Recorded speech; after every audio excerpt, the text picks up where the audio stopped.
billahi minasyaitonir rajim. Bismillahirrahmanirrahim. Assalamualaikum warahmatullahi wabarakatuh. Alhamdulillahirabbil alamin wassalatu wassalamu ala asyrafil anbiya'i wal mursalin wa ala alihi washabbihi ajmain, amma ba'd. Alhamdulillah anda bersama saya Dai Aiman dalam Tanyalah Ustaz, biar tahu jangan keliru. Apa khabar para penonton sekalian?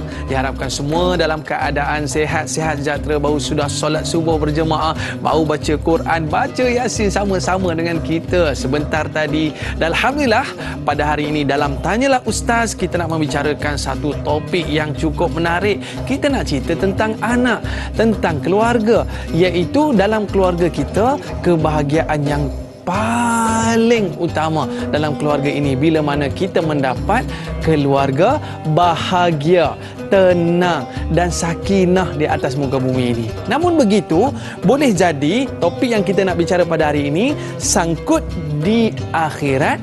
Anak asbabnya. Betul ke persoalan yang kita nak bawa pada hari ini? Kita nak rungkaikan, adakah anak penyebab kita sangkut di hari akhirat? Bagi mengupas topik kita pada hari ini, kita nak bawakan Tuan Guru kita Al-Fadil Ustaz Yaakob Yusra. Apa khabar Ustaz? Baik, Alhamdulillah. Alhamdulillah. Sesuai dengan tajuk ini kepada Al-Fadil Ustaz. Ustaz pun dah 6 orang anak Ustaz. Masya Allah.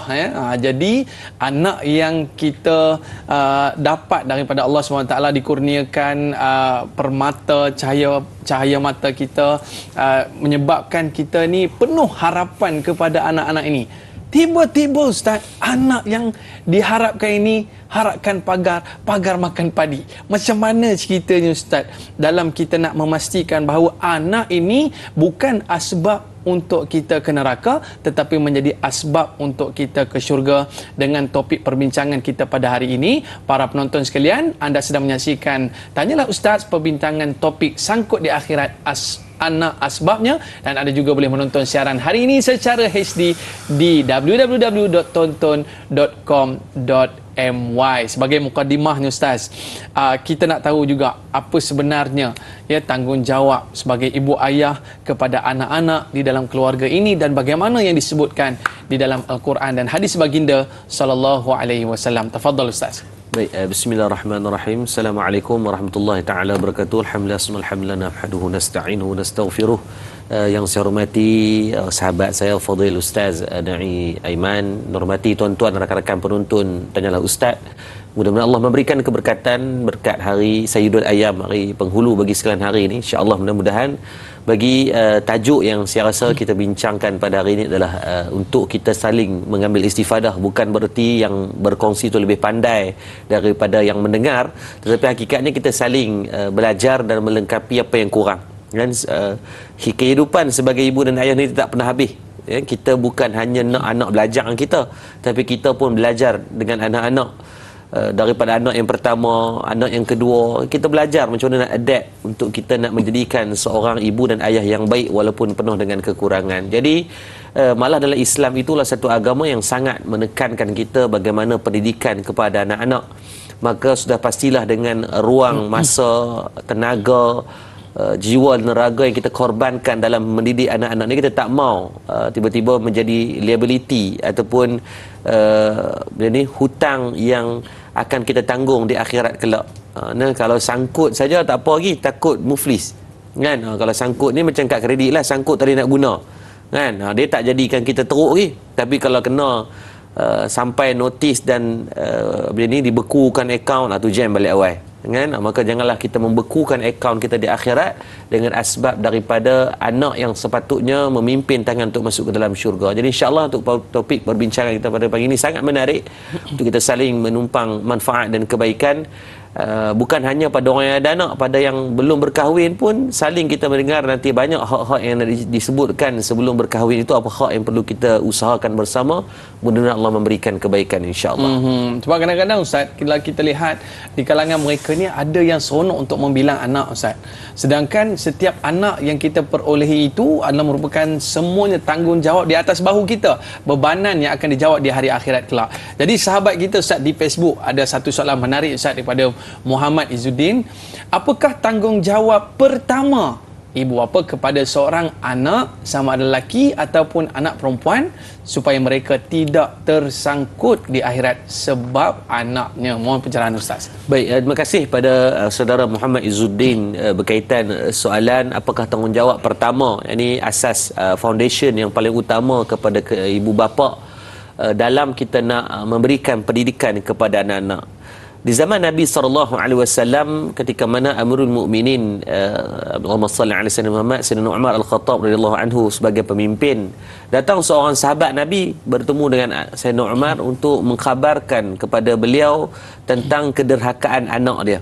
Kan? Nak mengadu dekat Sayyidina Umar Al-Khattab. Jadi bila bawa Allahumma salli ala sayyidina Muhammad bertemu dengan Sayyidina Umar, dia nak abang kata, wahai Sayyidina Umar, aku ni ada anak lelaki yang dia ni ada Allahumma salli ala sayyidina Muhammad, dia derhaka kepada aku. Maka Sayyidina Umar ni seorang pemimpin yang adil, maka dia panggil yang anak ni nak tahu apa cerita anak ni, yang pepok main mengadu ni.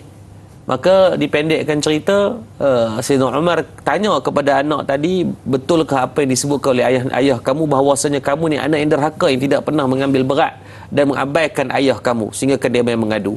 Maka ketika tu anak dia kata, sebelum dia buat aku menderhakai beliau, dia terlebih dahulu menderhakai aku. Kenapa? Maka ditanya kepada Sayyidina Umar, apakah hak yang perlu diberikan kepada seorang anak daripada seorang ayah. Yang pertama, kata Sayyidina Umar Al-Khattab radhiyallahu anhu, yang pertama kena ada keperluan sebelum kita berkahwin ni, wajib kita mencari pasangan yang baik untuk anak-anak kita, sama ada lelaki ataupun perempuan. Maksudnya kita nak menikah ni jangan duk tengok muka segak ya. Kan, duk tengok putih saja, duk tengok nampak cun melecun ataupun handsome semata-mata, kerana sifat daripada cantik ni perlu tengok tak? Perlu. Kan, tetapi bukan menjadi keutamaan pada semua. Tak biarlah sedap mata mandang ustaz ni, sampai tengok pun nak termuntah. Kan?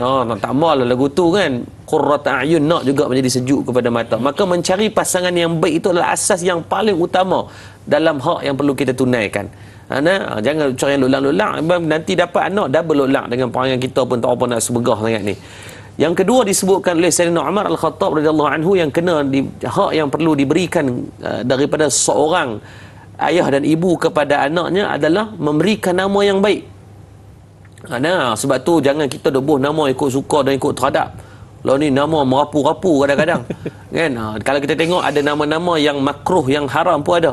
Kan? Mazna, mazni, tempat berzina, aku berzina.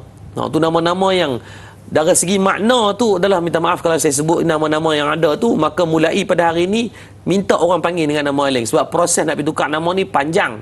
Kena buat akuan sumpah lah, kena PJPN banyak. Kalau nama-nama itu dengan bentuk nama ataupun makna yang tidak baik. Contoh, nama tu elok dah Muhammad, mak ngempok pergi panggil mat, Mamat. Nama minta dengan kematian, hari-hari minta mati kat anak dia. Maka itu adalah satu bentuk benda yang sangat tidak baik dari segi kebaikan. Sehingga Rasulullah SAW pernah menukar nama beberapa sahabat. Abdul Uzza ditukarkan dengan nama yang lebih baik, diberikan dengan nama Abdullah, Abdul Rahman dan sebagainya. Maka sebab tu nama, bila nak bagi nama ni tuan-tuan jangan kira nak sambung panjang-panjang. Putri, Daila, Dalisha, Tupikah, Paralela, apa nama Spori semua keluar habis kadang-kadang kan. Maka jangan hanya dia syok nak buh. Kan ada saya jumpa dia buh nama anak dia sempena dengan nama motor, sebab dia minat nama motor-motor besar ni. Kan, nama Suzuki lah apa benda, saya kata apa nama ni, sebab dia minat motor-motor. La ilaha illallah. Tu kata kalau tak tegur ni, haklah nama motor, okeylah nama Honda, nama Suzuki, mau ke depan-depan tu, kalau tak ni dia buah habis Mat-Guard. Kan, apa pelik-pelik, sebab kita hari ni kita rasa pelik. Orang dulu rasa nama kita lah ni pelik. Nama panjang-panjang, panggil nama kan, Mat, pendek-pendek. Lepas tu saya anak panggil dengan nama yang baik pada makna. Saya abang, kalau orang panggil nama anak saya lain, contoh nama anak saya sulung Fatih, yang kedua Faris, yang ketiga Fahim, yang keempat Fahri, yang kelima Lut Arifin, yang keenam Uzair, Furqan, F juga. Kan? Maka daripada kecil ni kita kena betulkan dengan gelaran yang penuh. Ni mak pak pi short kan. Habis lingkup nama anak. Maka kata Sayyidina Umar tu hak yang kedua yang diberikan. Yang ketiga, kata Sayyidina Umar, hak yang perlu ditunaikan adalah mengajarkan anak tentang Al-Quran. Hari ni kalau kita tengok ada mak ayah yang bila anak nak UPSR, nak ni dia tak ada UPSR dah, dia ada darjah 5 punya penilaian tu kan. UPKK. Kalau UPKK, kalau anak tak pandai matematik, tak pandai bahasa Inggeris, tak pandai bahasa Melayu, susah hati kita. Tapi berapa ramai daripada kalangan kita yang dah tahu tahap pembacaan Quran anak kita. Sebab kata Sayyidina Umar, itu adalah hak yang paling awal yang perlu untuk kita berikan kepada anak. Kata Sayyidina Umar, kalau tidak tertunai 3 hak ni, maka kita sebagai mak ayah terlebih dahulu menderhakai anak-anak sebelum anak derhaka kepada kita. Maka justru jom kita betulkan balik 3 benda ni. Dia tu, Ustaz, macam mana nak cari pasangan? Saya dah menikah 30 tahun dah. Maka saling membetulkan di antara kita dan pasangan. Benda dah berlaku dah. Habis Ustaz nak cari pasangan baru, setalak dia ikut tak. Kekal dua ada ni, perbetul mana yang elok. Yang kedua, bagi nama yang baik. Kalau dah terlanjur dah duk panggil nama dia punya sedap, lelah panggil nama ayang lah, anja lah, pelik-pelik yang bagi pada anak-anak ni, bagi balik kepada nama yang penuh tadi. Kita perlu ubah. Kalau kawan-kawan dia panggil Jojo lah, Bobo lah, galau benda pelik-pelik ni, habang kan dia boleh nak makcik nak minta tolong panggil dengan nama dia yang betul. Kita bagi betulkan benda itu. Kalau tak mula daripada sekarang, merapu sampai ke depan. Maka kita sama-sama usahakan, insya-Allah. Masalah umur 35 dah Ustaz, panggil baby lagi. Aduh, itu masalah juga. Macam tadi anak Ustaz nama Uzai, ada kawan saya ni Ustaz kan. Orang panggil Jai. Sedangkan nama elok dah Uzai kan. Panggillah nama dengan panggilannya elok, sebab nama ini juga merupakan doa, dan doa yang baik itu akan kembali kepada nama tersebut, orang tersebut kan. Baik, sahabat kita di Facebook, ada satu soalan menarik ni bersama dengan Rosdin Samah. Soalannya, apakah yang dimaksudkan dengan harta serta anak-anak boleh menjadi fitnah?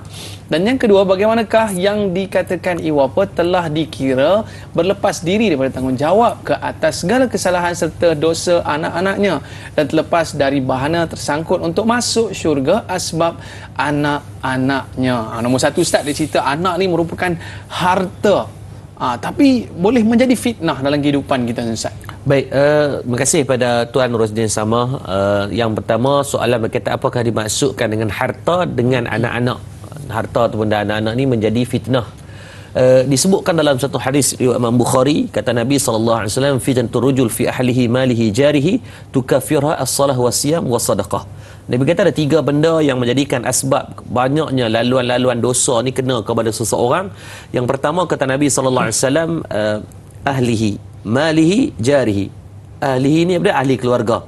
Ini betul lah, anak, isteri, pasangan hidup kita, menjadi punca kuasa kepada perbuatan-perbuatan dosa dan juga pahala juga.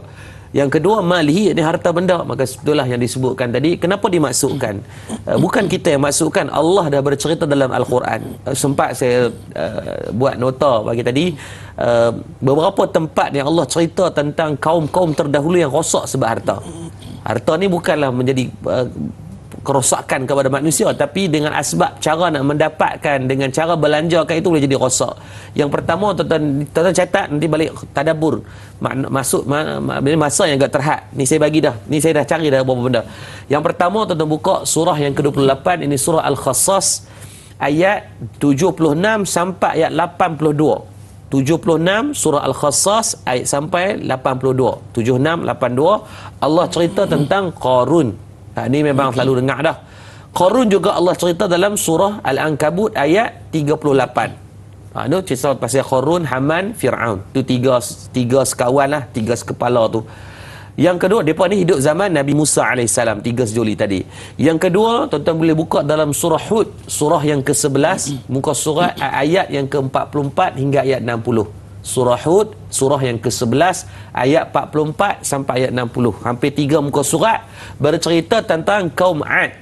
Yang kaum Nabi Hud alaihi salam, yang juga Allah memberikan kepada mereka ni golongan yang kaya raya, kaum Ad. Ini boleh buka dalam surah Hud. Yang ketiga, tuan-tuan boleh buka dalam surah Al-A'raf, surah yang ke-7 daripada Al-Quran, bermula daripada ayat 73 sampai ayat 79. Salin dulu. Yang dua ada ni pun tolong tulis nota agar orang lain mendapat faham. Lagi tadabbur. Yang ni Allah cerita tentang kaum Samud, yang ni kaum Nabi Saleh alaihi salam, di mana depa ni juga Allah memberikan depa ni kekuatan dan kemakmuran yang luar biasa. Kaum Ad dan Samud ni mereka berdekatan. Kalau kita pergi di Madain Saleh, saya sampai di Madain Saleh, hampir 5 jam jalanan daripada Madinah itu. Ini tempat kaum Ad dan Samud. Boleh buka dalam surah A'raf 73 sampai 79. Dan yang keempat boleh tengok juga tentang dalam surah Saba, surah yang ke-34 bermula daripada ayat 15 sampai ayat 19. Surah Saba ayat 15 sampai 19. Allah cerita tentang siapa? Yakni kaum Saba itu sendiri. Surah Saba, ini kaum Saba, yang mana mereka ni Allah memberikan kepada mereka ni kekayaan dan kebun-kebun tanaman yang luar biasa. Daripada tu menjadikan kerosakan kepada mereka. Ini disebut juga dalam surah Al-Ankabut ayat ke-36. Allah cerita tentang kaum Madian, yakni kaum Nabi Saleh AS. Itu ada 6 tempat yang beberapa lah, banyak lagi. Cuma yang ni saya rasa tuan-tuan boleh tadabbur dari segi bagaimana Allah cerita kronologi mereka sampai Allah binasakan, maka datang lagi kaum yang lain. Maka janganlah kita mengulai kaum sama, sebab kita adalah kaum yang terakhir dah. Tidak ada lagi lepas ni. Soalan yang kedua berkaitan bagaimana ibu berlepas daripada kesalahan anak. Baik, tuan-tuan dengar bagi elok. Sebagai ibu dan bapa, walaupun anak dah kahwin ke, anak tak menikah, penganggur ke, anak tu jadi orang besar ke, pangkat tinggi ke, mengaji sampai PhD ke, atau dia ni tak kira lah, dia tak ada apa pun, maka selagi mana dia dikira anak, maka tidak ada yang berlepas. Tak ada berlepas. Kalau berlepas sat pun dunianya, manazil sekejap di dunia, di akhirat tetap kita akan bertanggungjawab selama mana sebelum dia balik, selepas dia balik, maka dia akan Allah persoalkan kita.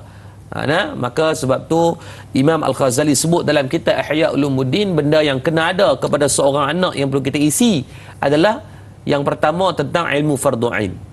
Kalaulah anak tadi disebut Imam Al-Ghazali, anak ni dia balik dan berakal dah, tapi masih lagi tak clear lagi ilmu fardu ain, baca Quran tak reti, semayang kepala ekor apa pun tak tahu, puasa tak reti apa, mandi wajib pun tak tahu. Saya terkejut, ustaz, saya buat program untuk tingkatan 4, tingkatan 5, niat mandi wajib pun tak tahu.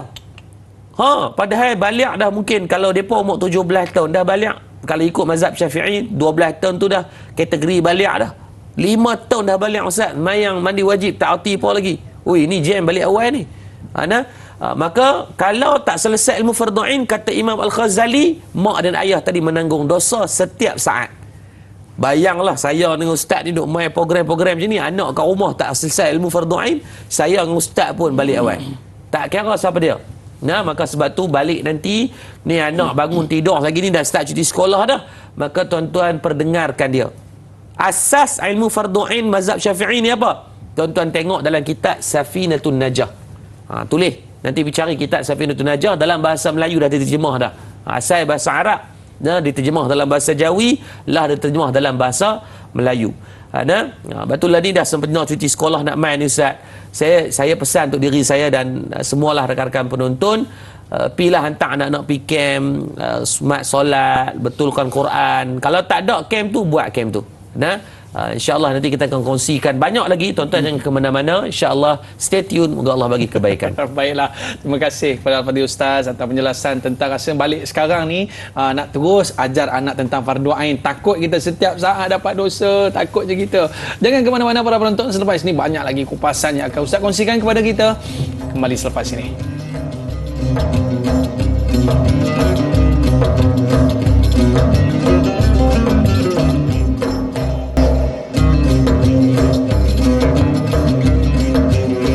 Hai anak penyejuk mata, penawar hati dan duka lara, teringatkanku penghibur ayah juga mama. Alhamdulillah, kembali dalam Tanyalah Ustaz, biar tahu jangan keliru. Alhamdulillah, terima kasih para penonton. Duduk sebelah dengan anak, tarik anak media sini, kita dengar elok-elok kupasan daripada Al-Fadhil Ustaz berkaitan dengan topik kita pada hari ini, sangkut di akhirat anak asbabnya. Jadi Ustaz, kita tengok para penonton kita cepat-cepat tadi bila Ustaz sebut tu kan, cepat-cepat gegar katil Ustaz, sebab nak pastikan anaknya bangun solat subuh, bangun nak, bangun. Jadi Al-Fadhil Ustaz, sahabat kita di Facebook ni ada satu soalan yang cukup menarik yang boleh kita kongsikan kepada penonton-penonton kita pada hari ini. Soalan yang pertama adalah berkaitan dengan Ustaz, benarkah anak perempuan boleh menjadi asbab kedua ibu bapanya masuk syurga ataupun neraka? Dan yang kedua, Rasulullah SAW sendiri berpesan, jaga elok-elok anak perempuan. Mengapa bukan anak lelaki? Tafadhal Ustaz. Baik, terima kasih kepada Kak Johara kita berkaitan dua soalan. Yang pertama, benarkah anak perempuan boleh menjadi asbab kedua ibu bapa untuk masuk ke dalam syurga ataupun neraka? Baik, yang pertama kita kena faham, tak kira jantina dalam bab nak boleh memimpin tangan untuk masuk ke dalam syurga ataupun mengheret tangan ibu dan ayah untuk masuk dalam neraka. Bukan soal pada jantinanya, tapi pada soal takwanya itu. Even kalau Allah takdirkan khunsa, anak tu ada Angry Bird, anak tu juga ada yang perempuan punya kemaluan, maksudnya dia khunsa. Memang ada kes-kes walaupun dengan statistik yang kecil, tapi wujud di dalam dunia ni. Mungkin dalam out 10,000 akan ada seorang khunsa, tapi kalau dia beriman kepada Allah, bertakwa kepada Allah, tetap dia layak untuk masuk ke dalam syurga dan memberikan manfaat kepada ibu dan ayah kalau Allah izinkan dengan rahmat Allah. Maka malah kepada anak-anak yang kalaulah mereka tidak sah taraf. Ada orang ingat anak sah taraf, kita sebutlah anak haram lah kalau kita ni orang Melayu panggil kan, anak tidak sah taraf. Ini pun kalau mereka bertakwa kepada Allah, kalau Allah izinkan, mereka boleh bantu mak ayah mereka. Maka bukan pada soal jantina lah. Cuma disebutkan dalam hadis Nabi riwayat Imam Bukhari, Nabi SAW sebut, barang siapa yang menanggung dua anak perempuan lalu berbuat baik kepada mereka, maka mereka akan menjadi pendinding baginya dari api neraka Allah. Maka di sinilah Islam memulia dan mengangkat martabat wanita. Sebab kalau kita tengok dalam sejarah ketamadunan di zaman jahiliah dulu ni, mereka sangat menjadi aib kalau memiliki anak perempuan. Maka sebab tu disebutkan dari riwayat, pernah berlaku di satu zaman jahiliah ni, mereka akan bunuh anak-anak perempuan. Abang kata hina sampai macam tu sekali. Kita tidak ada Islam. Bila Islam datang, Islam memuliakan orang perempuan, sehingga kan Nabi sallallahu alaihi wasallam, siapa yang ada anak perempuan dan didik dengan baik, jaga dengan elok, maka boleh menjadi pendinding kepada api neraka Allah Subhanahu wa taala. Dapat besarnya. Adakah laki tak? Laki pun boleh dapat kebaikan yang sama ketika dididik dengan betul. Itu soalan yang pertama. Yang kedua, Rasulullah berpesan jaga elok anak perempuan, awak anak laki ni tak ada agak. Lebih kurang macam itulah soalan dia. Baik, yang pertama Nabi SAW sebut dalam hadis riwayat daripada Imam Ahmad. Kata Nabi SAW, Dajjal akan datang ke kawasan di Markhana'ah, yakni satu lembah di kawasan luar daripada Madinah. Ini berdekatanlah border Madinah itu. Dan kata Nabi SAW, dia akan datang daripada kawasan melalui jalan Taif. Daripada Taif sekitar mungkin serasa sejam lebih kuranglah daripada Madinah perjalanan. Kebanyakan yang keluar mengikutnya adalah daripada kaum wanita. Nabi sebut orang yang menjadi pengikut Dajjal nanti ni adalah banyak daripada kalangan wanita. Sampai orang lelaki mendatangi isterinya, ibunya, saudara perempuannya, bibinya, dan mengikat mereka kerana dia khawatir mereka keluar menemui dan mengikut Dajjal. Baik, di sini bukanlah nak abang kata semua orang perempuan ni akan termakan, tidak. Cuma memang dari segi pujukan dia, orang perempuan dia memang senang kena. Sebab tu kalau sale, kalau diskaun ni, siapa yang selalu kena? Orang perempuan. Dia boleh tahu harga. Ustaz tahu harga beras bulan lepas berapa? Tak ingat dah. Tak ingat kan? Orang perempuan dia tahu. Isteri saya tahu. Saya tengok bukan isteri saya, termasuk isteri-isteri orang lain pun mereka tahu kalau harga diskaun. Saya ni tak pernah ambil tahu lah, saya bukanlah anak Papa Mega Holding pun. Cuma memang kita tak ambil tahu benda-benda yang minor macam tu. Tapi orang perempuan dia ambil tahu. Sebab tu dia tahu diskaun 40% ke 30% ke. Dan cuba tengok dari segi pujukan. Yang nak pujuk kita beli barang ni, siapa selalu pujuk? Orang perempuan. Bila orang perempuan ni, kita tak ada duit, begitu cari duit. Tu kata orang perempuan. Sama dari segi pujukan kepada mereka pun, senang mereka ni termakan. Sangat senang. Sebab tu banyak mana orang perempuan yang tertipu dengan orang panggil boya-boya, ada kan, laki-laki apa semua ni, yang duk kena scam dan sebagainya. Even Allahumma salli ala sayyidina Muhammad, kalau nak pujuk dalam psikologi, saya start master saya tulis bab marketing, Ustaz. Finance dan marketing. Jadi memang kalau kita tengok dari statistik pun, dari segi dapatan kajian, kalau nak menjual ni, kalau you guna ads di advertising, kena target market tu adalah orang perempuan. Sebab mereka ni ada purchasing buying yang sangat tinggi. Walaupun mereka suri rumah. Kan? Tapi duit suami tu duit mereka juga. Jadi purchasing buying mereka sangat tinggi. Sampai posnya boleh hafal alamat lah. Di situ salah satu sebab. Betul, anak-anak, kalau anak-anak nak suruh nak beli barang, dia akan telefon mak. Mak abang ke abah tak? Nak beli baju pengakak, nak beli kasut baru. Sebab kalau mereka boleh je direct dengan kita tak cakap banyak pun. Biasa saya rasa suami ni akan bagi, tapi dia jadi takut. So mak tu akan pujuk juga. Sama lah masa dalam memujuk dan dipujuk yang sepat kena di dalam orang perempuan. Sebab tu Nabi bagi awareness, pesanan agar berjaga-jaga dan beringat itu je lah. Bukanlah berarti semua orang perempuan akan ikut, tidak. Asas kembali takwanya adalah beriman ataupun tidak. InsyaAllah mudah-mudahan penentuan takwa dan iman lah menjadi sama ada pengikut ataupun tidak. InsyaAllah mudah-mudahan tuan-tuan yang menonton ni orang soleh dan solehah belaka. Biasalah Ustaz, kalau rumah kita pujuk Ustaz, malas nak bagi kad je. Biasa kalau dekat kaunter Ustaz, kita ni tunggu kat kaunter je. Tak tunggu pun, tak pergi kat lorong 1, 2, 3, 4. Kita tunggu kat kaunter je. Dah sampai, abang tolong bayar, abang tolong angkat masuk dalam bonet. Okey Ustaz, tadi Ustaz ada sebutkan bila mana kita ni, bila anak-anak ni dah nak periksa ya, PSRA ke, dia nak exam SPM ke apa Ustaz, maka kita ni sanggup berbelanja ratusan ringgit untuk tuition, akademik dan sebagainya, berbanding kita jarang-jarang dengar Ustaz anak-anak kita tuition untuk fardu ain tadi kan, ataupun tuition untuk Al-Quran. Jadi Ustaz, sahabat kita ni Muhammad Hafizi dia tanya soalan, bagaimana dengan ibu bapa yang lebih mementingkan kejayaan dunia berbanding akhirat agar hidup senang di dunia tanpa memikirkan kehidupan di akhirat kelak Ustaz?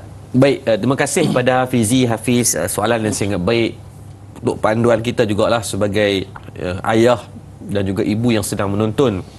Yang pertama, tuan-tuan, nak berjaya dunia akhirat ni ada satu benda kita boleh buat lah, kita boleh buat, tuan-tuan tak usah duk kalik-kalik lah, tekan butang share. Sebarkan kebaikan tu nak jaya dunia akhirat. Lah buat lu. Sebelum saya nak jawab soalan ni, saya nak tuan-tuan buat satu kebaikan, bukan untuk saya. Kita pakat-pakat untuk bersama, kolektif. Saya tolong sebut, tuan-tuan tolong share. Tuan-tuan dapat pahala, saya tumpang pahala tersebut. Ada orang dengar, kita tumpang pahala dia pula. Dia boleh amalkan, dapat lagi pahala. Dia tak amalkan, kita tak rugi apa-apa. Jadi tekan butang share, kita ada 1,900 orang yang sedang menonton di FB ni. Kalau 1,900 orang tekan butang share, mungkin akan ada 1,800 orang lain yang akan dapat kebaikan yang sama. Baik, kita direct kepada soalan balik. Ada orang yang memang dia ni memang pulun dengan anak-anak ni, bab dunia ni Allah pulun sungguh, tapi akhirat tak ada langsung yang dia fikir untuk anak-anak dia. Dan sehingga kan anak dia semayang ke tidak pun dia tak pernah ambil tahu, anak dia kerti semayang, anak dia tak pernah baca Quran pun dia tak pernah tahu, kan apa anak dia buat pun dia tak pernah ambil kisah. Yang dia pasti dia nak anak dia cemerlang dunia, akhirat ke laut pun boleh. Ini bahaya. Baik tuan-tuan, yang pertama kita kena faham, Allah sebut dalam Quran, Allah kata apa? Allah kata yang dikatakan dunia ni, bal tu'sirunal hayatad dunya wal akhiratu khairun wa abqa, dalam surah Al-A'la. Allah kata dunia ni, bahkan berapa ramai yang terasyik, tertipu dengan keasyikan dunia yang bersifat dia apa? Sifat dunia baharu. Bila sebut baharu ni apa? Dia akan binasa. Dunia ni apa dia? Kata Nabi, manazil adalah tempat transit. Bahasa mudah kita faham ni, dunia ni adalah R&R. Ustaz, orang singgah R&R ni lama ke tak? Ustaz, kalau singgah R&R, Ustaz berapa lama? Ada 5 jam. Tak ada Ustaz, setengah jam je. Ustaz ada rumah, buat rumah ke R&R sikit gantang ke apa, ada? Tak ada Ustaz. Saya duk ulang alik setiap minggu ni. Tanyalah Ustaz, hari Jumaat kan, setiap minggu ulang alik sampai meluat dah kontol tu kuasa kalau tengok muka. Tak ada juga di R&R tu rumah saya. Kok lah buatlah sebiji, beda nak singgah. Tak ada. Sebab apa? Kita faham R&R ni rehat dan rawat. Kita rehat sekejap, rawat healing sekejap, berak kencing ke apa, minum air isi minyak, kita akan teruskan. Even di R&R ni, dalam model bisnes, mana ada orang berani buat hotel? Pernah lah satu di Perak itu dia buat hotel lingkup tuan-tuan. Siapa nak pergi tidur? Walaupun nak berehat pun orang tak mau duduk di hotel. Maka kenapa berpulun sangat di dunia ni, walaupun kita tahu dia transit R&R, tapi kita pulun sampai mengabaikan yang perjalanan yang jauh lebih panjang, namanya akhirat. Maka tidaklah kata salah untuk mak dan ayah memfokuskan pada kejayaan dunia, tapi didiklah pada keseimbangan dunia dan akhirat. Dunia dan akhirat. Anak sekolah kebangsaan, okey dah, okey, tak ada masalah. Tetapi pastikan dia ada kelas kafar. Kalau option, wajibkan. Kalau tak ada, anak kita terlepas dah, kita kena atok. Balik lagi tengok anak umur 13 tahun dah. Kan, kelas kafar tak ada dah 13 tahun. Baik tanya dia, Along, Maizat, abah nak tanya. Along baca surah Fatihah, tengok Fatihah dia bunyi macam dengan siam tak siam dah. Makhraj huruf ke laut. Kan sebutan tajwid tahu apa benda tak tahu, mak asli, mak lin habis, mak lingkup je dia. Maka kita buat okey salah. Kita nak betul macam mana? Atok pengajian untuk dia. Ni cuti sekolah ni pakat-pakat duk cari dah ni, kena pergi cari dah. Mana-mana masjid ataupun pergi jumpa Tok Imam.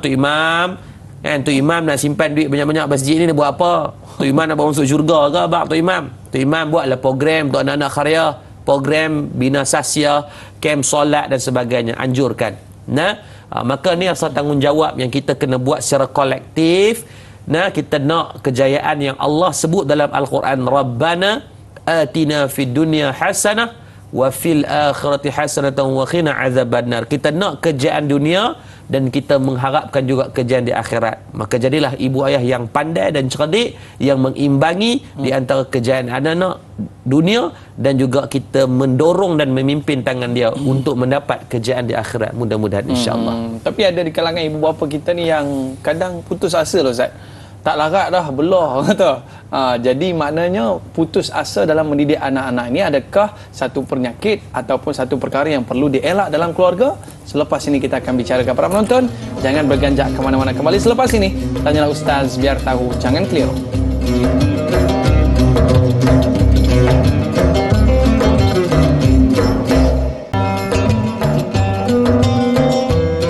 Alhamdulillah, kembali dalam Tanyalah Ustaz biar tahu, jangan keliru. Terima kasih kepada para penonton sekalian yang mana dah kejut anak-anak tu kan, ataupun kita panggil anak-anak kita dengar sini apa yang Al-Fadhil Ustaz nak terangkan kepada kita, sebab kita nak jadikan anak-anak kita ni sebagai satu investment kita untuk memudahkan urusan kita di hari akhirat kelak. Tak naklah bila mana kita ni dah nak masuk syurga, tiba-tiba ditarik balik, dihalang kita daripada masuk syurga, sebab disebabkan oleh kita ni tidak memberikan pendidikan agama dan membiarkan mereka melakukan kemungkaran di atas muka bumi. Baik, para penonton sekalian, ni sahabat kita di Facebook ada satu soalan yang menarik daripada Nur Hayati Ismail. Apakah sebagai ibu bapa dikira berdosa sekiranya berputus asa dalam mendidik anak-anak?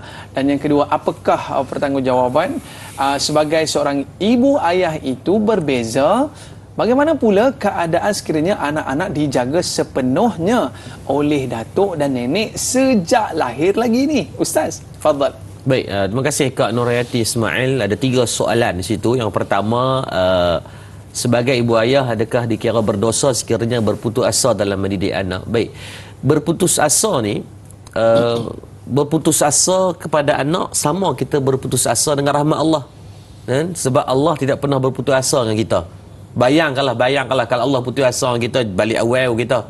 Kan, tapi Allah rahmat kasih sayang Allah, tak pernah pun Allah menidakkan untuk memberikan ruang dan peluang, walaupun berkali-kali kita jatuh, berkali-kali kita gagal, berkali-kali kita mohong Allah. Kan, duk abang kata tak mau buat dah, boleh buat balik. Kan, duk kata dah insaf dah, tak insaf juga. Duk kata Allah sentiasa memberikan ruang dan peluang ini kepada kita. Itu tanda kasihnya Allah. Maka sebab itu disebutkan dalam satu hadis kursi, ana inda zanni abdi bi. Allah di atas sangkaan hambanya. Saya tahu kadang-kadang kita sebagai ibu dan ayah, kadang-kadang kita Ustaz. Dan kadang-kadang kita terlalu penat. Bukan kata kita yang bekerja, yang duduk di rumah, isteri pun kadang-kadang penat tu. Sebab tu nasihat saya untuk diri saya sebagai suami dan ayah-ayah, kawan-kawan saya, sahabat-sahabat sebagai seorang suami juga. Maka sekali-sekali bagilah isteri me time. Ni hari ni telefon dia, yang kan pergi tempahlah spa kat mana-mana ke apa semua, kan buat full, bagi dia full buat kuku. Ni kuku dia tengok dia ketik lebih kepada hamster lah. Kan, sampai tak dan nak ketik kuku. Kan, dia pergi ni panggil, orang Kedah ni ketik, sini panggil apa? Kepit.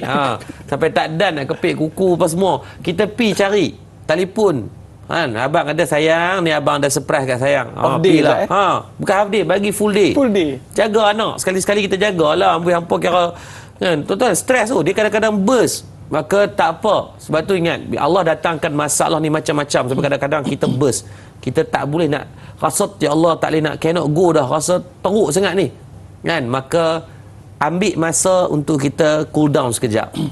Tuan-tuan, sebab tu cerita Korea dia tulis nama satu drama dia, it's okay to say we are not okay.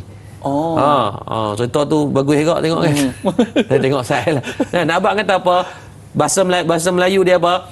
Tak apa nak abang kita ni tak okey. Kan? Sebab kita ni bukan superhero. Kan? Kita bukan Ultraman. Tet bunyi cah naik balik dah. Tuan-tuan, kita manusia yang Allah ajak kita. Rasulullah pun pernah bersedih. Nabi beruzlah, Nabi berehat. Tapi apa yang Nabi tunjuk kepada kita?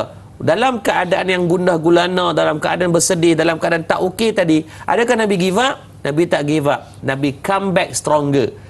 Nabi take time, tarik balik, bina kekuatan, charge balik dan datang balik. Sama dengan anak-anak, jangan putus asa. Kalau kita putus asa, siapa lagi yang nak membetulkan anak kita yang mungkin hari ini dia buat silap dan salah? Yang kedua, berkaitan apakah perbezaan tanggungjawab di antara ibu dan ayah? Baik, yang paling utama yang dijelaslah pada suami dan juga pada seorang ayah itu tanggungjawabnya lebih berat dan lebih besar, kerana sebab dia adalah memikul sebagai ketua keluarga kan. Kalau ketua keluarga cap ayam, hak lain tak ada cap dah kan. Maka sebab tu itu keutamaan. Maka sebab tu Allah sebut dalam surah An-Nisa, surah yang keempat ayat yang ke-34 dalam Al-Quran, Allah sebut apa? Ar-rijalu qawwamuna 'alan nisa. Kan? Kaum lelaki ini adalah pemimpin bagi kaum wanita. Sebab apa? Allah memberikan lebihan itu kepada lelaki. Lelaki ni bukan sodok buat kemas lah. Kita bukanlah lebih semua benda sangat pun. Cuma dari segi paling utama, dari segi emotional drive tu, kawalan emosi kita mungkin lebih baik. Kan? Orang perempuan ni dia memang kalau dia marah dia akan burst, dia akan keluar. Kalau kita buat perhitungan berapa kali dia minta nak tuntut cerai, panjang perkahwinan ni berasa boleh buat novel tu kan. Sebab ketika tu je dia marah sat, lepas tu dia cool down sat lagi, dia rational, dia okey balik kan. Orang lelaki ni memang dia jarang marah, tapi sekali marah kadang-kadang tak dapat rupa dah kadang-kadang. Jadi dari segi perbezaan, suami menjadi ketua keluarga, maka tanggungjawab itu sebagai kuasa vetonya pada suami. Tetapi dalam rumah tangga haruslah kolektif dalam kita nak membentuk rumah tangga yang baik. Yang ketiga, soalan berkaitan anak tak duduk dengan mak pak, duduk dengan tok wan, duduk dengan nenek, dengan tok mereka. So macam mana segi penjagaan dan tanggungjawab? Sama. Siapa pun jaga, hatta anak tadi duduk di asrama, rumah anak yatim, walaupun anak dia belum anak yatim piatu. Banyak kes yang kami duduk jaga lah ni, budak-budak yang mak ayah masih ada, cuma mungkin masalah faktor kemiskinan, broken family, membuatkan anak-anak ni ditempatkan di rumah asrama, rumah anak yatim ini. Tapi dari segi tanggungjawab sama. Bab apa yang tanggungjawab ayah lain kena buat, mereka kena buat, walaupun anak tu tak duduk sekali. Tok dan tok wan jaga itu bukan menjadi asbab kepada pemutus kepada tanggungjawab. Kalau anak tak selesai, anak dengan tok wan tak reti fardu ain, mak pak tanggung. Tok dengan tok wan tak tanggung, mereka tolong jaga, tukang jaga. Dia tidak memikul tanggungjawab sebagai seorang ayah dan ibu. Kecuali ibu dan ayah tu mati, maka berpindah kepada pakcik, tok wan, dia macam faraid. Dia pergi kepada siapa, yang tu akan jatuh pada mereka. Jangan buat kerja mudah kan. Beranak bukan main pandai kan. Bukan main, lepas tu main kat anak suruh orang belah. Ni pun satu penyakit juga. Kesian dekat, minta maaf sebut saya tegur ni agar kita tak buat benda ni dah. Banyak sangat aduan lah. Saya kelas tadi banyak makcik-makcik. Ustaz main hari tu pun tengok makcik-makcik yang ramai kan. Dia pun selalu, abang tu ustaz bukan tak mau mengaji ustaz, anak-anak kami suka main hantar cucu. Depa pun kalau abang tak mau sekali anak depa tak main hantar dah cucu, depa teringat. Bukanlah depa nak, tapi sekali-sekali dah. Sekali-sekala. Kalau saya rasa kalau ada kemampuan, ambil lah orang gaji pun tak apa. Bayar untuk tengok anak kita, bukannya nak lepas tanggungjawab, tapi sekurang-kurangnya dari segi pengurusan, ataupun ambil orang gaji biar duduk dengan mak ayah kita, mudahkan urusan depa.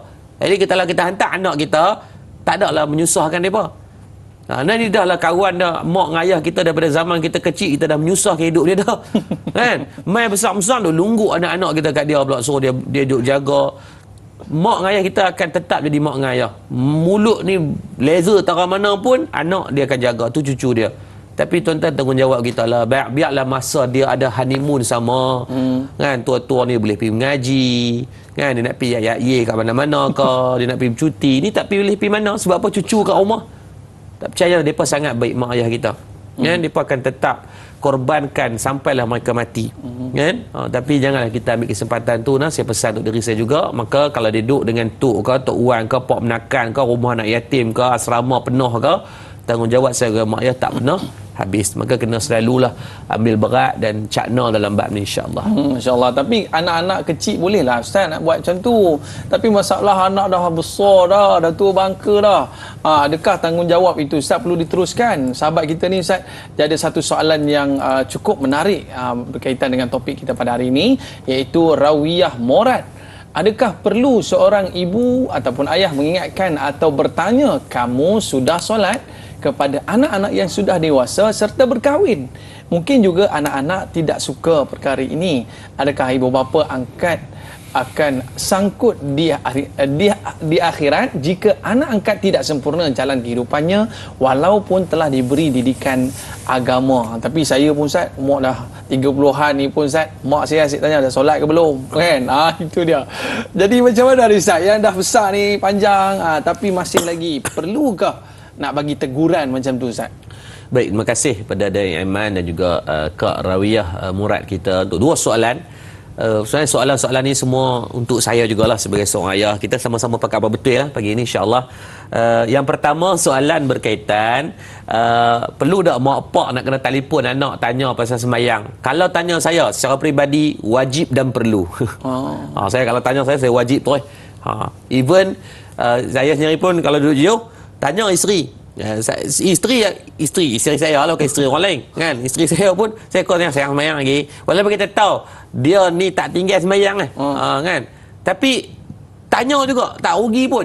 Tanya anak apa tahu lagi anak-anak lah, telefon saya tanya, Fatih sembahyang dah lagi, Faris sembahyang dah lagi, walaupun dari segi umur mereka, anak saya 9 tahun 8 tahun ni belumlah menjadi kewajipan, tapi pada saya nak mereka wajib dah jaga cakna tentang solat mereka. Maka dalam bab ni juga kita kena faham manusia ni ada satu sifat Allah jadikan jenis ghalib dan lupa. Bila penyakit lupa ni tuan-tuan, kadang-kadang dengan zaman hedonisme ini, zaman yang kesernokan yang melampaui batas, yang duk ghalib dengan gadget, dia main game ni Ustaz. Kadang dia tu kata lara kan. Orang kata orang lain, saya pun duk main game juga. Dia jadi ghalib Ustaz. Dia main setelah 3-4 jam. Tu yang kadang-kadang semayang keluk keparit dalam apa semua tu. Kan? Jadi sebab tu bila peranan mak ayah, bila kita ni Allah bagi sebagai mak ayah, dia ada insting Ustaz. Dia ada insting kuat. Maka insting tu jangan kamu nafikan. Kalau kamu rasa tak best, telefon dia, mayang lagi, tanya dia. Tuan-tuan, ada seorang kawan saya Ustaz, dia dulu memang jenis tak semayang. Ajaklah kok mana pun jenis keras palung ni. Rasa kecil-kecil dulu tahnik ni pakai, orang pakai kurma, rasa dia pakai guli kot, kan. Keras kepala sangat. Kawan-kawan ajak ke, ustaz ajak, dia tak lut Ustaz. Tapi waktu masuk universiti, setiap kali mak ni baguslah, saya tengok Allah bagi mak dia yang sangat baik. Bila mak dia selalu call tanya, mayang ke tak lagi? Mak lembut tanya. Dan setiap kali mak dia call, dia semayang. Mak dia tak call, dia tak semayang. Tapi alhamdulillah sehari saya tengok sekali 2 kali mak dia akan call. Kira walaupun sehari 2-3 waktu dia sembahyang pun okeylah, dia tak sembahyang langsung. Abang kata apa? Tu peranan mak. Dan Allahumma salli alaihi wasallam, Allah pun sebut dalam Quran, wa tawasaw bil haqq wa tawasaw bis sabr. Pesan dengan perkara kebenaran, kesabaran ni kena selalu pesan. Dan Nabi sebut dalam hadis di antara hak sama muslim, di antaranya wa iza stansahaka fansah lahu, yakni memberikan nasihat kepada saudara. Hak tu bukan saudara, tu adik-beradik dan anak dan keturunan kita, darah daging kita, lagi-lagi lah kita kena jaga. Bab solat lah pada saya benda yang sangat penting. Nabi sebut dalam hadis, Nabi kata ma bainar rijal kufur as-salah. Apa yang membezakan kita dengan golongan kufur, satu benda, yang ini solat.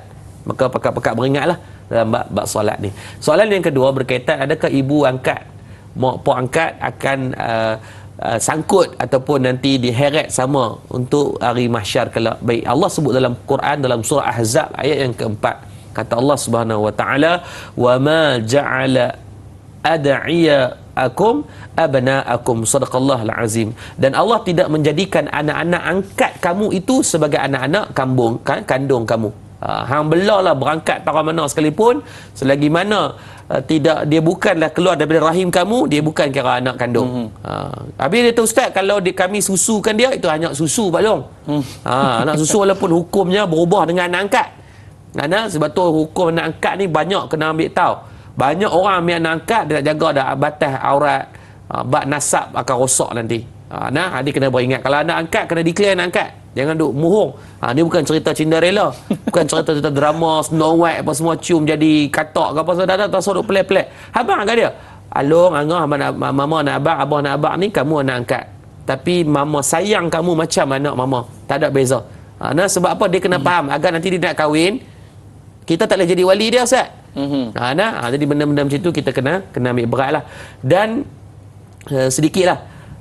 Dalam bab pertalian darah ni, walaupun dia tidak ada apa-apa, ingat kita masuk syurga bukan sebab adik-beradik, bukan sebab dia anak, bukan sebab dia mak, tapi disebabkan dia adalah dengan izin Allah, dengan rahmat Allah. Maka belas kasihanlah dalam penjagaan. InsyaAllah saya akan detailkan sikit lagi untuk soalan yang kedua Pak Rawayah tadi. Kita rehat seketika, tarik handbrake Ustaz, tapi jangan bagi putih lah. InsyaAllah. Tuan-tuan jangan lena pula.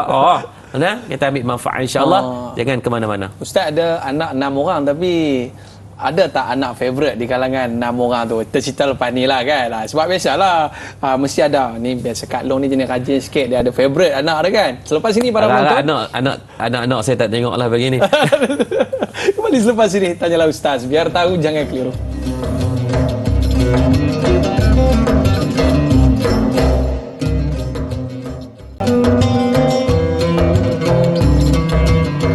Alhamdulillah, kembali dalam Tanyalah Ustaz, biar tahu jangan keliru. Para penonton sekalian, Madat sejak beberapa tahun yang lalu dan berjaya melahirkan hufaz cilik Al-Quran dalam tempoh masa yang singkat. Mungkin Ustaz boleh kongsi kepada kita pendekatan yang diketengahkan oleh Madat, dan kabarnya ada berita gembira yang ingin dikongsikan kepada penonton-penonton sekalian. Fadhal Ustaz. Okey, baik. Alhamdulillah, yang pertama ini tahun yang keempat perjalanan di Mahad Integrasi Madat di Murtadat Awal Center. Dan Alhamdulillah kita mendapat statistik yang agak baik daripada total pelajar kita selama 4 tahun ni. Saya rasa mungkin dalam hampir 80 ke 100 orang dah lah. Daripada semua tu hampir 90% yang mencapai tahap dalam tempoh 2 tahun berjaya menghabiskan hafalan 30 juzuk. Itu kerana kita fokuskan pada penekanan. Yang pertama, budak-budak kita ni ada dietitian pemakanan. Ini ada dietitian yang buat pemakanan ni Pak Ustaz. Kira kalori berapa setiap hari.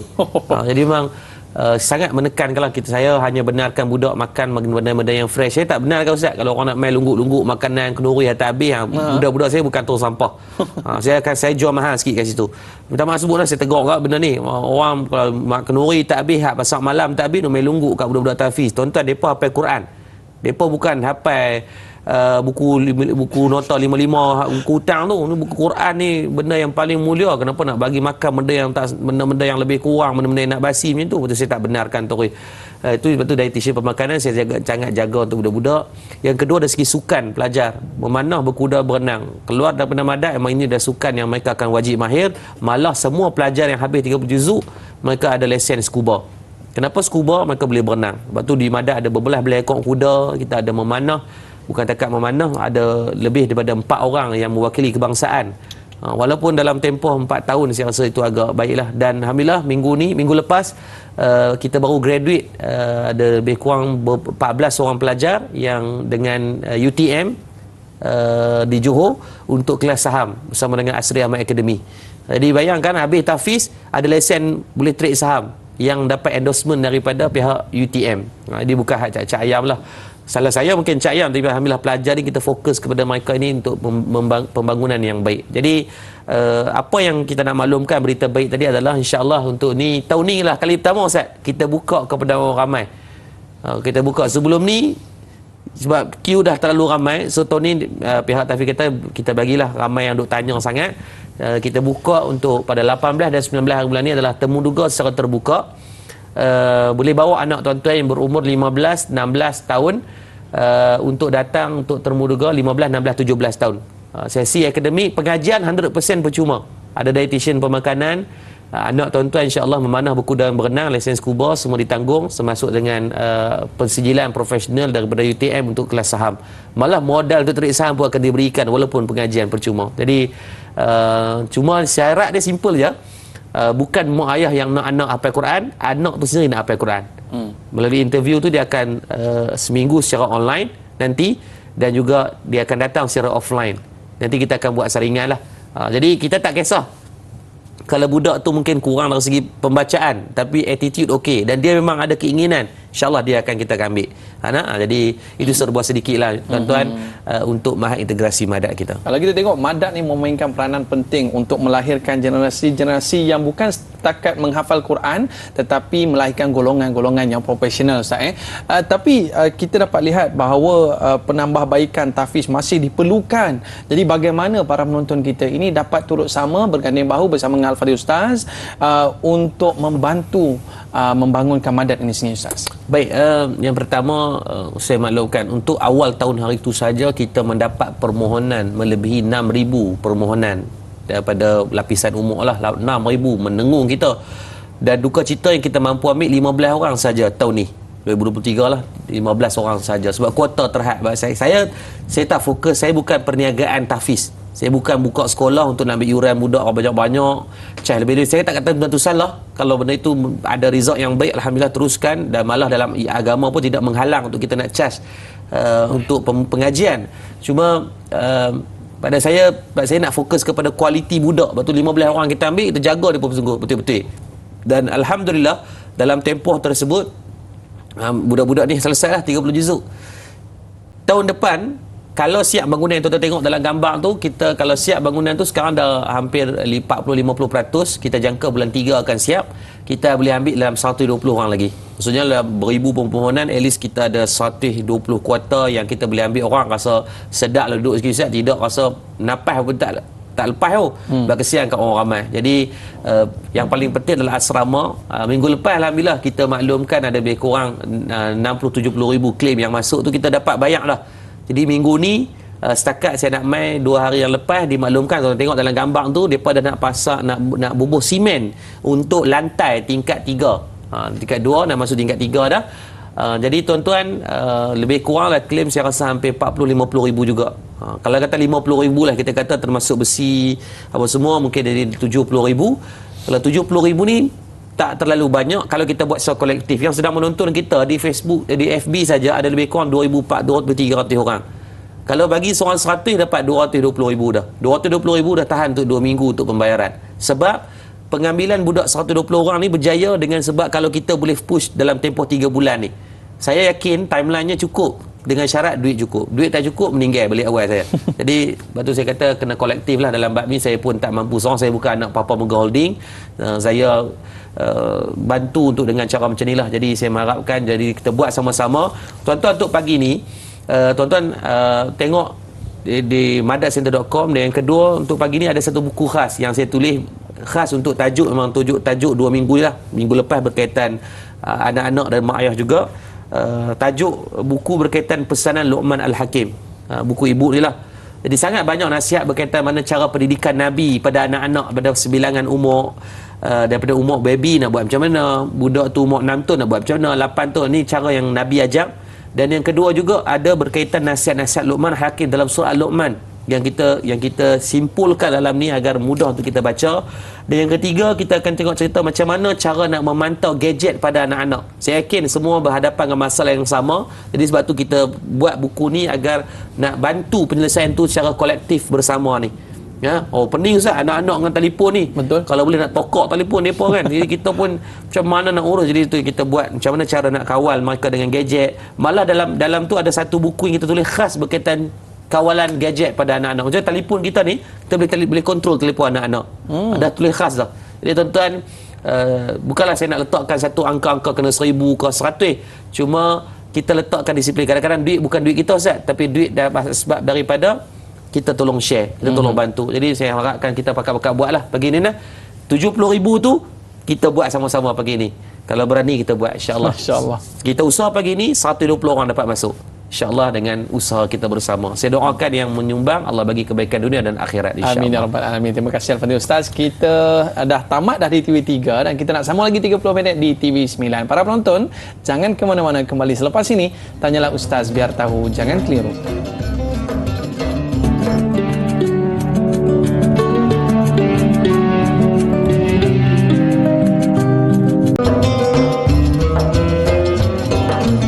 Alhamdulillah, kembali dalam Tanyalah Ustaz, biar tahu jangan keliru. Terima kasih para penonton yang kekal setia bersama dengan kita pada hari ini dalam Tanyalah Ustaz bersama dengan Al-Fadhil Ustaz Yaakob Yusra. Ustaz, sahabat kita ni di Facebook, dia ada nak tanya satu soalan yang cukup menarik lah pada pagi ini, iaitu bagaimana jika ibu bapa berlaku tidak adil kepada anak-anak dan sangat pilih kasih. Tadi dia sambungan daripada soalan yang kita tinggal tadi sebelum rehat tadi Ustaz. Nak orang dia hak mana special. Tadi saya dah call Ustaz, saya kata anak-anak Ustaz jangan tengok.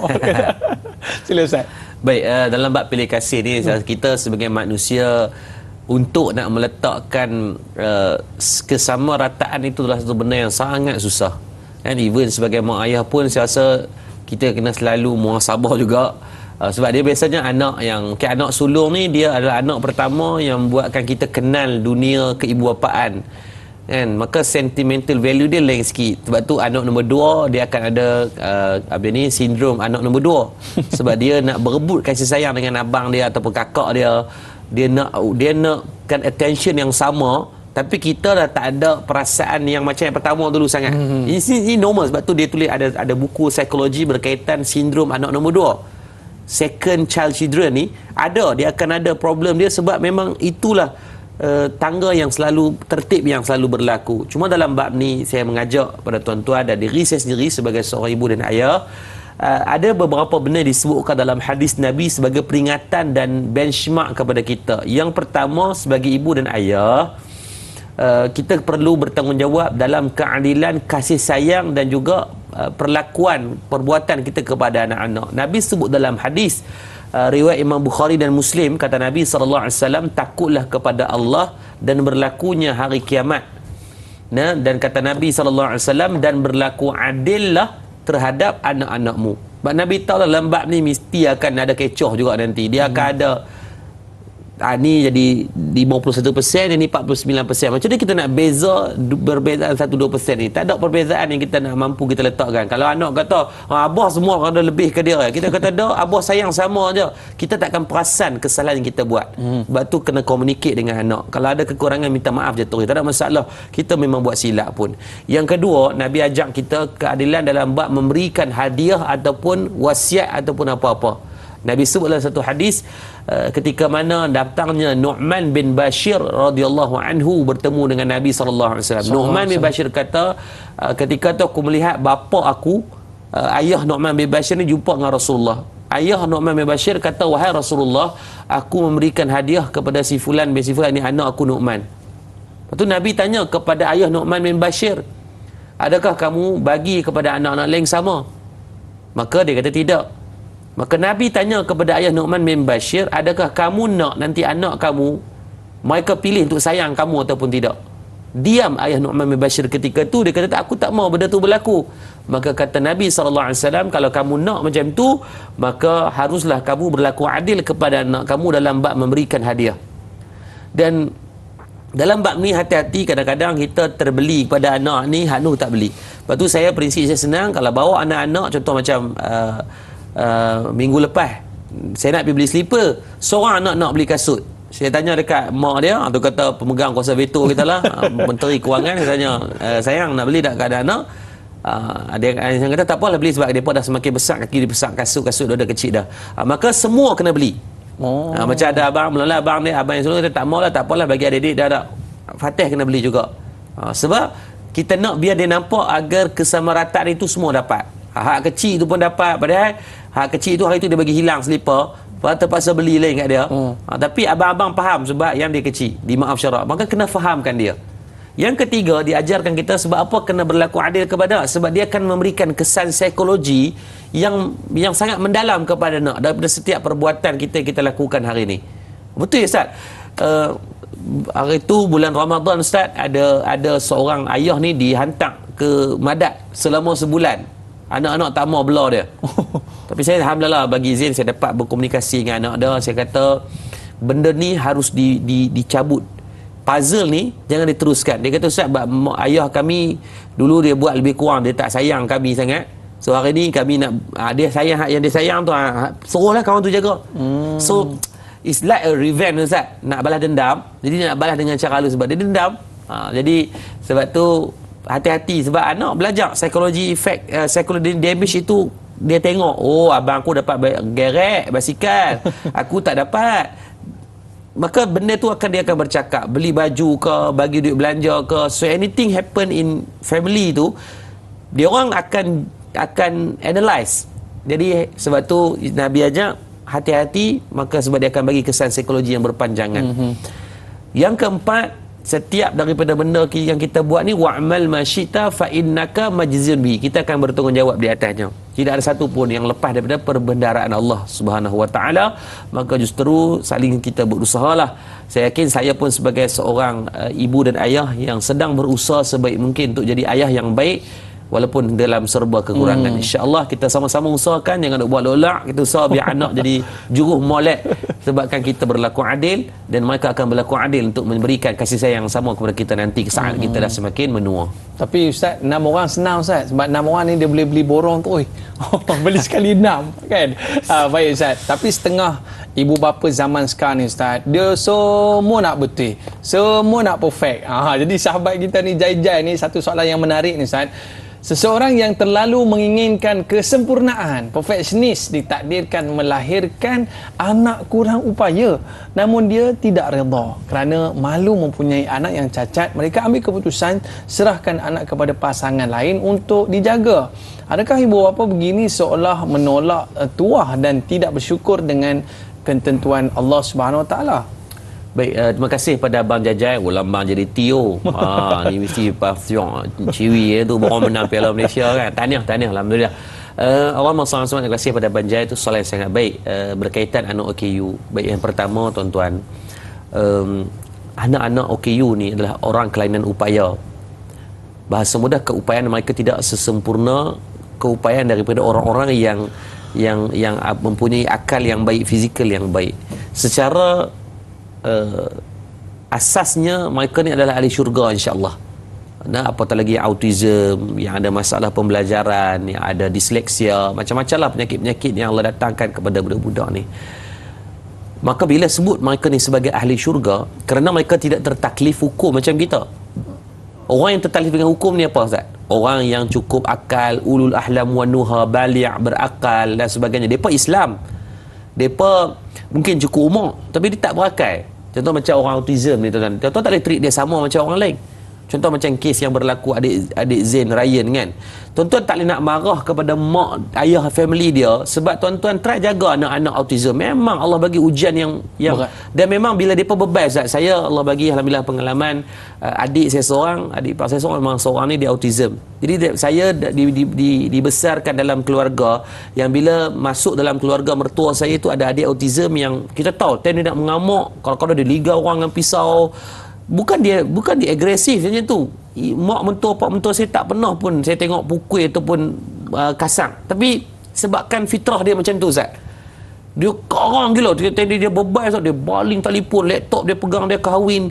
Sebab dia special. Itulah anak-anak syurga. Allah ajak sabak kita melalui dia.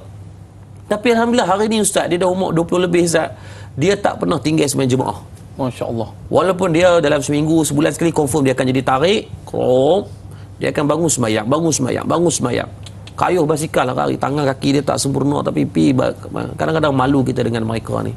Maka sebab tu saya rasa ruginya pada orang yang Allah bagi transit anak ahli syurga duduk dengan kita, tiba-tiba kita halau ataupun kita tak ambil peluang dan kesempatan tersebut. Kita bagi orang seolah-olah satu peluang. Kalau kita lah Ustaz, bagi contoh lah, ada anak raja kan, dia kata nak main, kita tolong jaga anak raja. Ustaz nak Ustaz? Anak raja Ustaz? Mestilah kita nak ambil peluang dan kesempatan tersebut. Ni bukan anak raja, orang yang akan masuk ke dalam syurga, sebab mereka tidak ada salah dan silap yang akan tertaklif. Berat saya yakin, tapi berusahalah. Sebab tu saya sendiri pun di Madat saya buat pusat untuk terapi kanak-kanak. Tak berbayar apa-apa sebab kita tahu ada orang yang berat menanggung itu, maka kita nak cubit sikit je keringanan daripada berat yang dia sambut, yang dia tanggung itu, kita nak ringankan sikit. Saya buat pusat terapi untuk kanak-kanak untuk agar berikan kemudahan untuk kita juga terlibat sama dalam boleh bantu, sebab nak jaga anak-anak syurga ni. Mudah-mudahan nanti maka boleh pimpin tangan kita juga masuk ke dalam syurga. Ibu ayah yang ada anak syurga ni jangan sedih. Nah, sebab 40 tahun, 50 tahun, 70 tahun kita bela dia, nanti insya-Allah selama-lamanya dia akan pimpin tangan masuk ke dalam syurga Allah Subhanahu Wa Taala dengan asbab mujahadah kita di dunia yang sementara ni, insya-Allah. Masya-Allah, inilah permata dalam kehidupan kita yang kita impikan dapat memimpin tangan kita ke syurga. Baik para penonton, kita berehat seketika. Jangan ke mana-mana, kembali selepas ini Tanyalah Ustaz, biar tahu jangan keliru.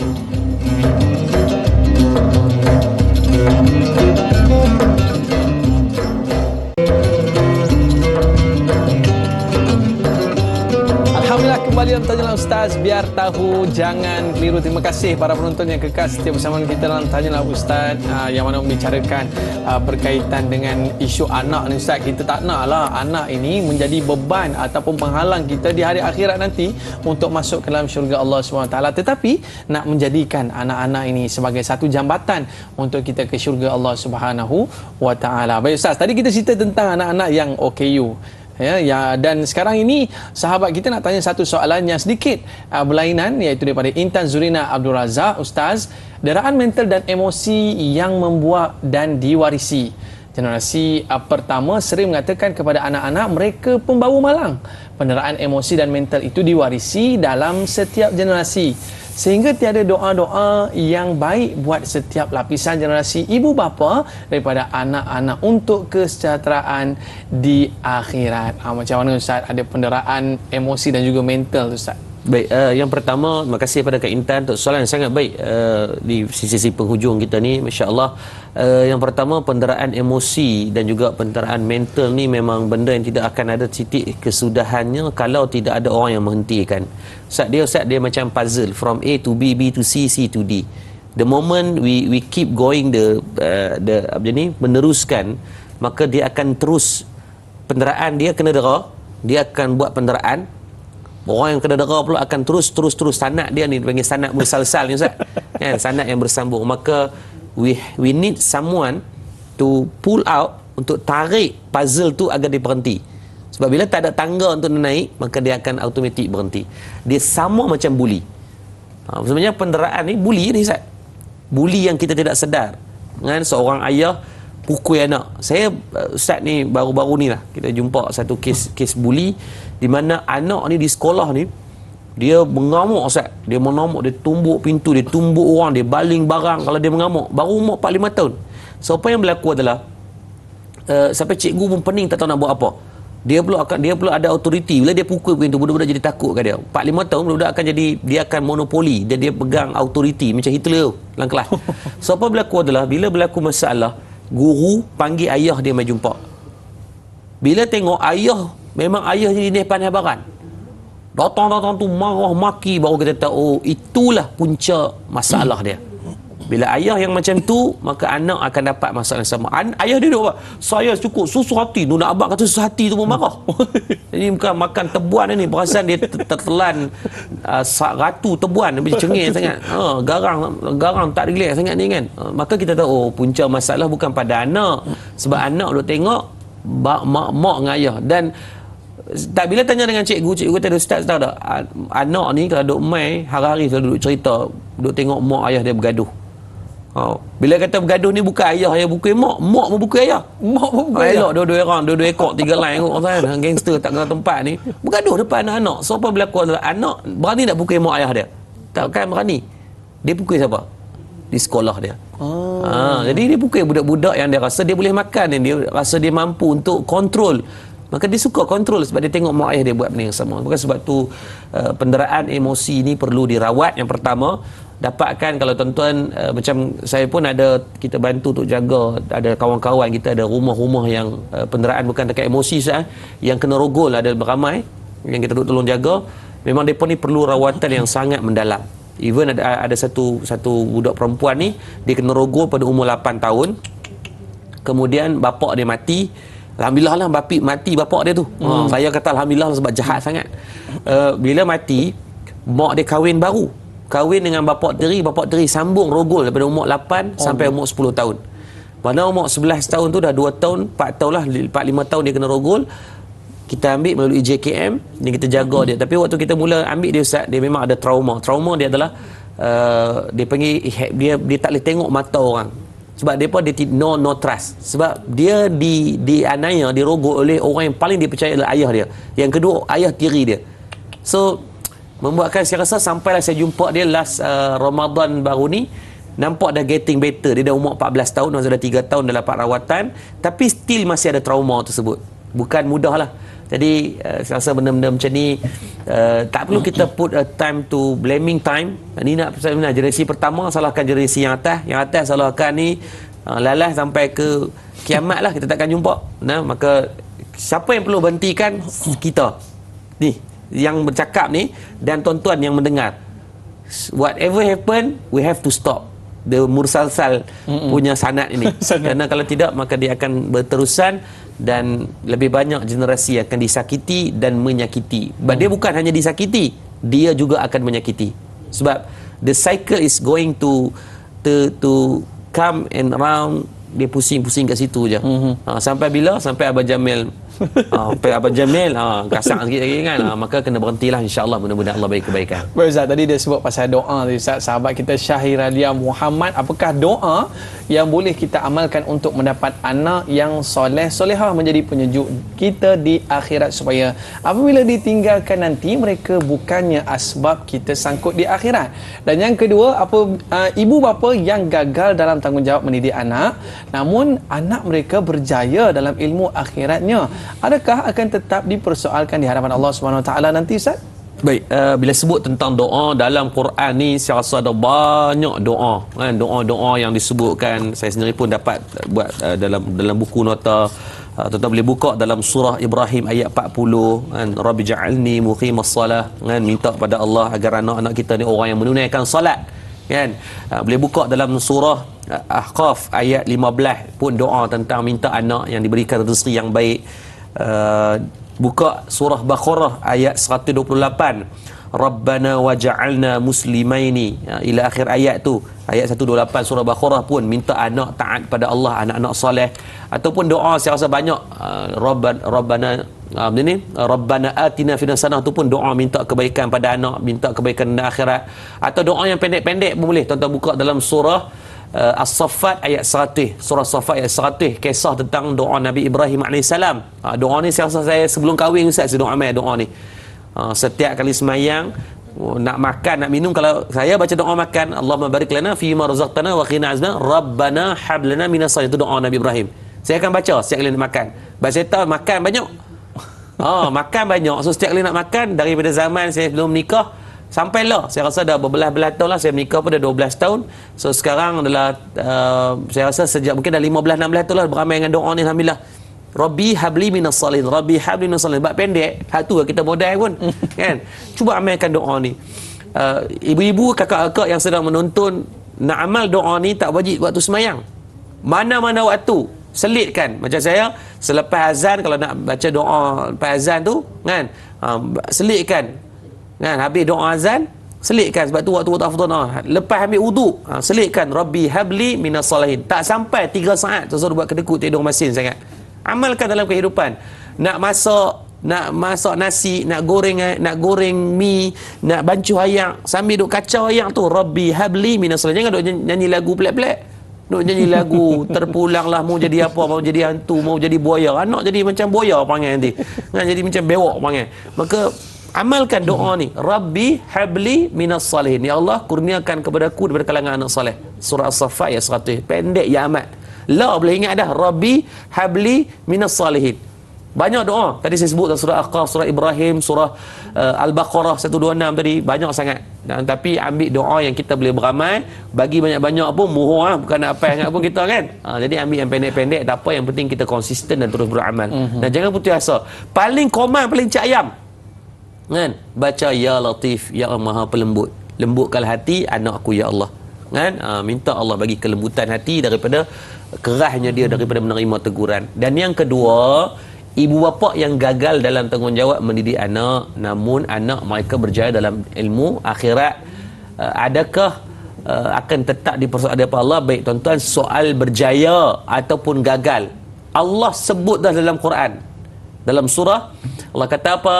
Faman ya'mal misqala zarratin khairan yarah wa man ya'mal misqala zarratin syarran yarah. Dalam surah Zalzalah, kan? Maka nak abang kata apa? Yang baik kita buat kena tanya, hak buruk pun akan kena soal, akan dapat balasannya. Maka apatah lagi dalam bab pendidikan kepada anak-anak. Cuma jarang sangatlah anak yang kalau kita tengok Allahumma salli samad, Allah yang mungkin didikannya salah tapi dia boleh jadi elok. Minggu lepas ada satu kes, Ustaz tengok tanyalah Ustaz ni, ada seorang Kak Ros, saya masih ingat, dia telefon raya-raya Ustaz. Dia cerita dia dengan suami dia tak semayang. Mudah-mudahan Kak Ruh kalau menonton pada pagi ni, saya doakan dalam minggu ni Kak Ruh dah betul dah semayang bagi elok. Lepas ni khada pula. Dia telefon Ustaz. Dengan waktu telefon tu dengan Da'i Anas minggu lepas. Nangis dia kata, Ustaz berpuluh tahun tak semayang tapi Allah bagi anak-anak dia semayang. Ketahuilah itulah taufik hidayah Allah datangkan melalui akhlak anak-anak. Jadi kalau benda tu boleh berlaku dah, jarang-jarang sekali. Maka janganlah kita mengharapkan pada keajaiban. Maka kita betulkanlah dengan cara yang penuh tidak mencari adat. Kita betulkan sama-sama. Soal salah pada saya better late than never. Yang sebelum ni salah tak apa, sekarang kita betulkan. Tidak pernah terlambat. Yang terlambat adalah orang yang tak pernah mau berubah. Walaupun berkali-kali kita ubah, buat balik, buat panggil huduh tu lagi, buat lagi, kita saling berusaha lagi. Selagi tak mati, masih belum terlambat. Mati, habis, tak ada balik awal dah. Maka kita usaha sama-sama, mudah Allah memberikan keberkatan. Jadi saya rasa sekadar itu dulu insya-Allah. Jadi mungkin kita mengambil sedikit masa dengan tutup dengan doa sana. Minta izin kita tutup dengan doa, mudah-mudahan ada kebaikan bersama untuk pertemuan kita pada pagi ini. Minta duduk elok-elok sikitlah. Malu-malu yang tengah berguling-guling kan, ada yang tengah dah menerak dan sebagainya, duduk sekejap dalam keadaan yang adab berdoa insya-Allah. A'udzubillahi minasyaitonirrajim. Bismillahirrahmanirrahim. Alhamdulillahirabbil alamin hamdan yuwafi ni'amahu wa yukafi'u mazidah. Ya Allah, Tuhan kami, ampunkan dosa-dosa kami, kepada ibu dan ayah kami, guru-guru kami, pemimpin-pemimpin kami, jiran tetangga kami, sama ada dalam keadaan kami sedar atau kami tak sedar, Ya Allah. Ya Latif, lembutkan hati kami, Ya Allah. Hati kami keras dengan dosa dan maksiat telah kami lakukan, Ya Allah. Ya Allah, tangan yang kami tadah pada pagi ini, tangan yang banyak buat dosa, yang buat maksiat. Ya Allah, tangan yang sama kami besarkan anak-anak kami mencari rezeki yang halal untuk diberikan makan dan minum kepada anak-anak dan keturunan kami, Ya Allah. Ya Allah, janganlah kami diberikan kesangkutan di akhirat asbab daripada keturunan dan zuriat-zuriat kami, Ya Allah. Ya Allah, pada kami yang masih ada mak dan ayah, keizinkanlah kami dapat berbakti kepada mereka, perelokkan akhlak kami di hadapan mereka, lunak dan rendahkan suara kami saat kami berbicara dengan mak dan ayah kami. Ya Allah, kami takut dengan akhlak yang buruk kau akan mengembalikan anak-anak yang derhaka kepada kami nantinya, Ya Allah. Ya Allah, kalaulah mak dan ayah kami telah meninggal dunia, permudahkan urusan mereka di sana, lapangkan kubur mereka, hiasilah kubur mereka sebagai taman-taman syurgamu, Ya Allah. Ya Allah, sesibuk manapun kami, janganlah digugurkan nama mereka dalam doa-doa harian kami, Ya Allah. Ya Allah, pada kami yang sakit, sembuhkanlah penyakit-penyakit kami. Pada kami yang jahil, kurniakan kefahaman ilmu kepada kami. Pada kami yang masih makan harta haram, riba, rasa syubha, maka ampunkan semua dosa-dosa bagi kami. Ya Allah, kami yang sedang menonton pada pagi ini, Ya Allah, mungkin ada masalah dengan pasangan, mungkin ada masalah dengan anak-anak, maka kaulah sebaik-baik yang melepaskan kami dari sekalian masalah. Bantulah kami, Ya Allah. Janganlah diberikan masalah yang sama berulang kali sehingga membebankan kami, sehingga kami telah menjadi hamba yang baik, Ya Allah. Ya Allah, kau istiqamahkan kami semua, Ya Allah, menjadi orang yang boleh menuntut ilmu sampai kami mati. Ya Allah, kau sibukkanlah pada pagi hari kami, Ya Allah, agar kami sentiasa boleh menjadi orang-orang yang boleh melihat daripada majlis ilmu raud taman-taman syurga ini, Ya Allah. Rabbana atina fid dunya hasanah wa fil akhirati hasanatan wa qina azabannar walhamdulillahi rabbil alamin. Taqabbalallahu minkum minna wa minkum taqabbal ya karim. Terima kasih Al-Fadhil Ustaz atas penjelasan yang berikan pada hari ini. Mudah-mudahan semua yang menonton pada hari ini dapat mendidik anak-anak menjadi anak yang soleh dan juga soleha. Saya Daya Aiman, mohon maaf di atas terlanjur kata, terlajak bicara. Rezeki kita jumpa lagi. Ila liqa ma'assalamah. Kita tutup majlis kita dengan kafaratul majlis dan suratul an. Subhanakallahumma wa bihamdika asyhadu an la ilaha illa anta astaghfiruka wa atubu ilaik. Wal 'asri innal insana lafi khusr illa alladziina amanu wa 'amilus shalihaati wa tawassaw bil haqq wa tawassaw bis sabr. Like dakwah, share ilmu. Assalamualaikum warahmatullahi wabarakatuh. Jumpa lagi.